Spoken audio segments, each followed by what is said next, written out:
waan baay'ee nama kofalchiisu jechuudha. Dhugaa rabbii waan nama kofalchiisu baay'ee nama kofalchiisa.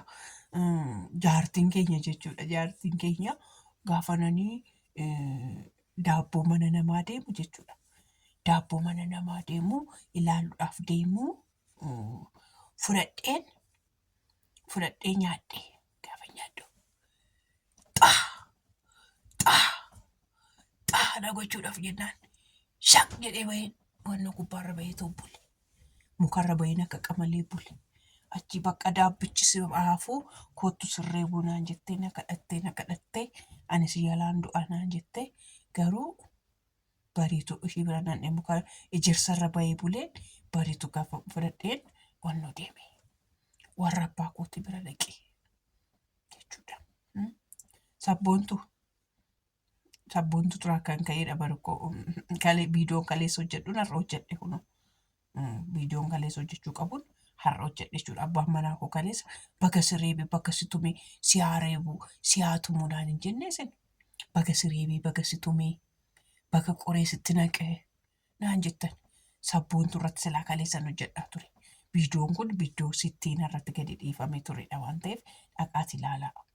Dhaqaati ilaalaa koomantii soba kuusachumarraan irraa buusaa.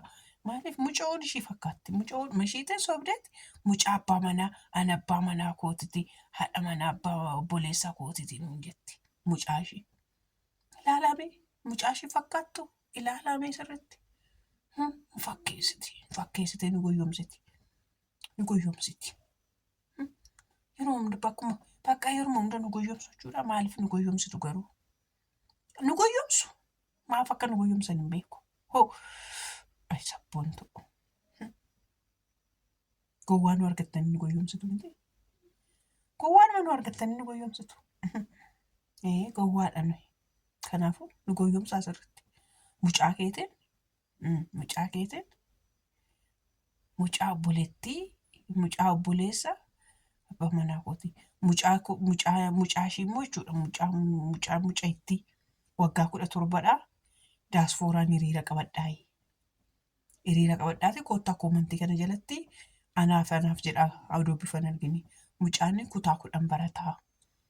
Faaxonni daasfoorotaa koottaati ana biyya keessatti ni heerumsiisu. Daasfooroonni biyya ala faaxonni biyya alaa jirtanii koottaa hiriira qabadhaayi. Mucaa waggaa 17tti hiriira nuu qabsiifti. Seerri Itoophiyaa nama eegsisu akka nama eegsisu hin beektu bari ishee. Mucaa waggaa 17 koottaa hiriira qabadhaa jetti. Akkamitti mucaa waggaa 17 irratti hiriira qabattu isin? Mucaa waggaa 17 irratti koottaa hiriira qabadhaa. Mucaa kutaa 10 baratu baay'ee barate baay'ee beekumsaan nama sokkedha nama deemedha. Hiriiraan qabadhaa nuun jette. Siniin jette. Warroonni mucaa waggaa 17 fuudhuu barbaaddan naqaatti hiriira qabadhaa mana sittiinaa jalatti. Sittiinaa siraa jiru sittiinaan beenti sittiinaadha. Ishii jalatti dhaqaatti hiriira qabadhaati. Jette ka ishii jedhe anaamteen jedhe. Anaamti sittiinaa jedhe. Jirtu miti nagaa keessanii fayyaa keessanii nageenya faraarri waaqayyoo isiniif haa baay'atu. Yaa jara keenya jechuudha. Fedhiin namaa hin guutamu. Isa dhugaa waaqa jiraata. Fedhiin namaa hin guutamu. Maaliif fedhiin namaa hin guutamu seetan? Hamma jechuudha. Silkiin hin bitamee. Silkiin kun amma laalfina walawwalchiiftee na bareechiteet. Baay'een bareedee bakka bifuma kooshuma dhugaa ishiidhuma biyya lafaarra jirtu kan akkuma kaameraa dhugaatti kunoo na waraabdi jechuudha. Kunuusuma dhugaa waraabdi kun. Amma immoo maaltu dhalate seetan? Na jalatti manni kaaffee baname. Karaa kamiin viidiyoo waraabbadhu? Sirba amma hodduutti bananii galee akkasitti manni socho'a. Rafuudhumayyuu taa'uudhumayyuu hin dandeenye.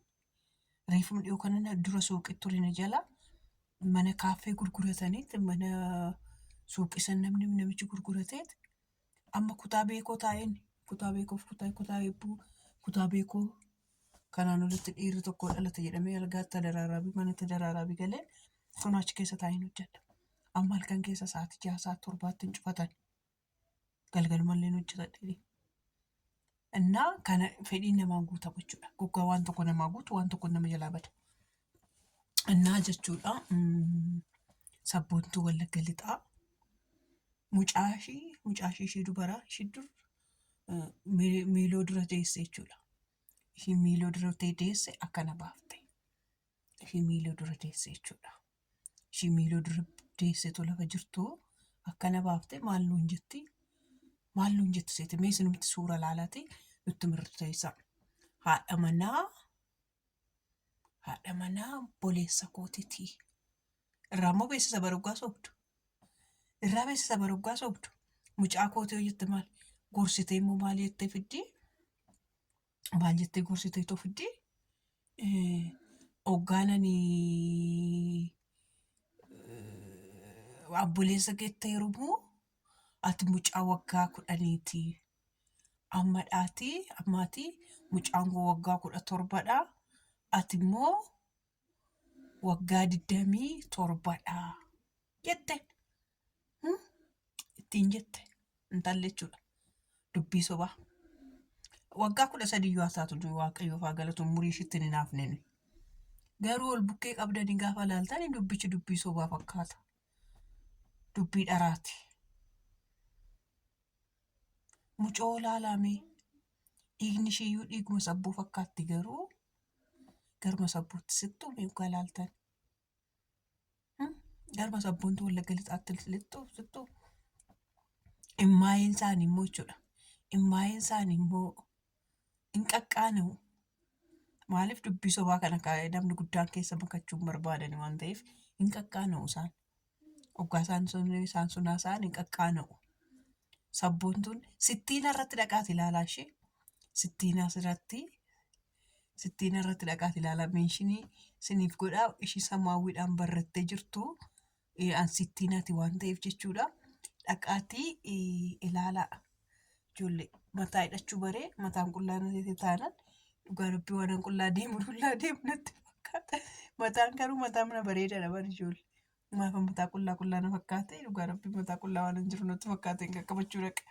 Shaashii ni dadhaadhe yeroo baay'ee mataa qullaa deemu natti baree dhugaa shaashiin ban dadhaa maaliif akka ta'e hin beeku bakka tokko akkuma shaashii fayyadatti fannifamti matittiin garuu jirti garuu afaan akkasii wannoon goone hin beeku.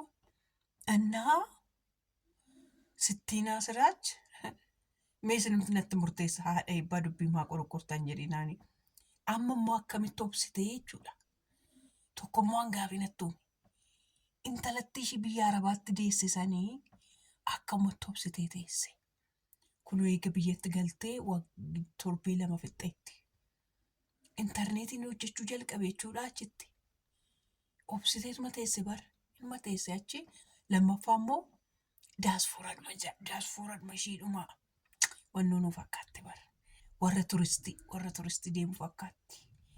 Kuffiyyaa ishee argatanitti warra turistootaatu keewwata. Biyya keenya waggaa dhufa warra turistoota warra faranjoota qumxaafaa maalfaa keewwataniitu deeman sun hin jirani. Ashaafaa wannoo qumxaa keewwatanii caamma siniikarii keewwatanii deeman sannuu fakkaatte sabboon. Qamisii uffatte malee maa ol jennee sin agarre garuu beeku. Garuu kuffiyyicha argataniittu qinni godhaa jira beektu qinni godhaa jira. Baay'uma qinni godhaa jira. Of eeggadhu sin qinni suutuma jedhi. Suutuma jedhi.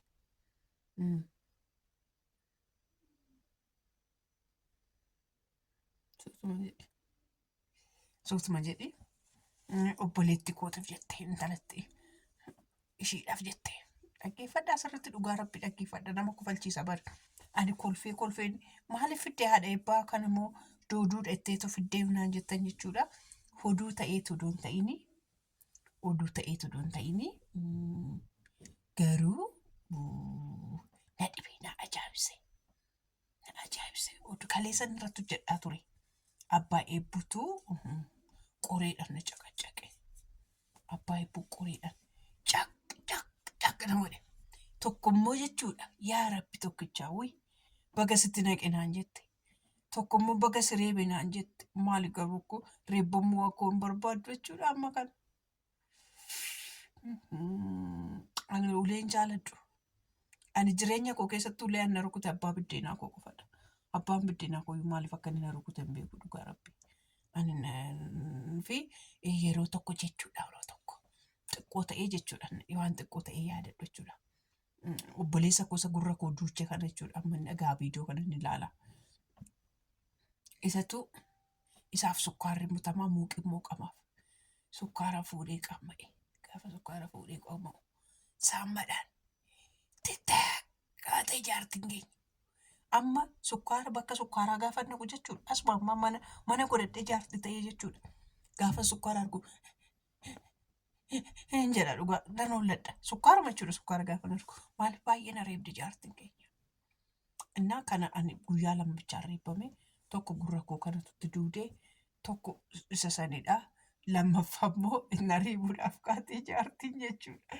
Waan nama kofalchiisu dhugaa rabbii waan nama kofalchiisu baay'ee nama kofalchiisu. Qoye.